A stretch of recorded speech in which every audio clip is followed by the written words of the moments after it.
Assalamualaikum warahmatullahi wabarakatuh. Yang terhormat kepada Bapak Mudaim selaku dosen pengampu mata kuliah BK Pribadi Sosial dan teman-teman kelas A dan B yang berbahagia. Saya Siti Zainurul, NPM 201300033, selaku moderator dari kelompok 6, akan mempresentasikan hasil diskusi kelompok kami.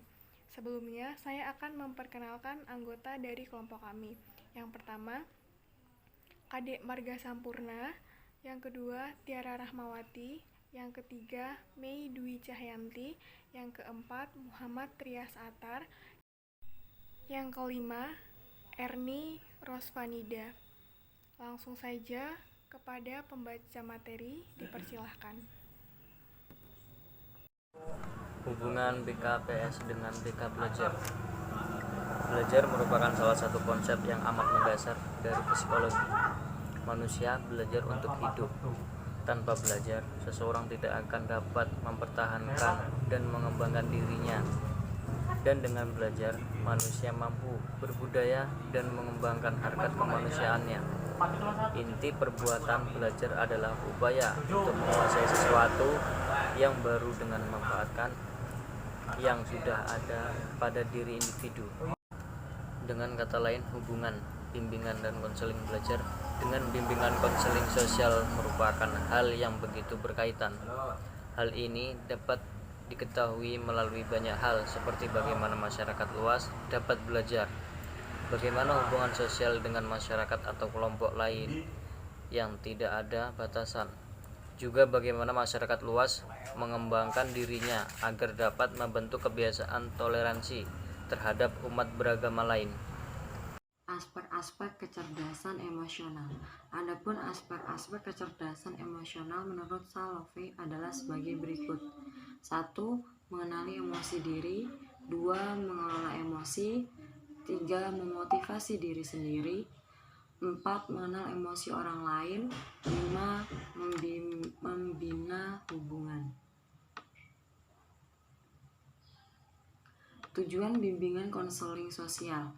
Tujuan bimbingan konseling sosial yaitu membantu seseorang agar mampu mengembangkan kompetensinya dalam hal sebagai berikut. Bersifat respek atau menghargai dan menghormati orang lain. Memiliki rasa tanggung jawab dan komitmen terhadap tugas, peran hidup dalam bersosialisasi. Tujuan bimbingan dan konseling sosial. Supaya orang, perorangan, atau kelompok orang yang dilayani menjadi mampu menghadapi tugas perkembangan hidupnya secara sadar dan bebas, mewujudkan kesadaran dan kebebasan itu dalam membuat pilihan-pilihan secara bijaksana, serta mengambil beraneka tindakan penyesuaian diri secara memadai untuk membantu individu mengembangkan diri secara optimal sesuai dengan tahap perkembangan dan predisposisi yang dimilikinya, seperti kemampuan dasar dan bakat-bakatnya. Berbagai latar belakang yang ada, seperti latar belakang keluarga, pendidikan, status sosial ekonomi, serta sesuai dengan tuntutan positif lingkungannya. Bimbingan akademik.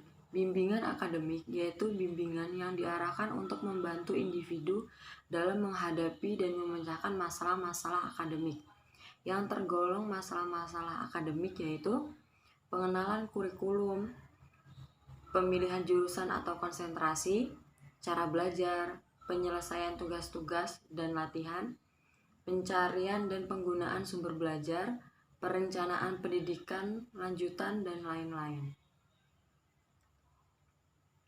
Bimbingan akademik dilakukan dengan cara mengembangkan suasana belajar mengajar yang kondusif agar terhindar dari kesulitan belajar, mengembangkan cara belajar yang efektif, membantu individu agar sukses dalam belajar, dan agar mampu menyesuaikan diri terhadap semua tuntutan program dan pendidikan.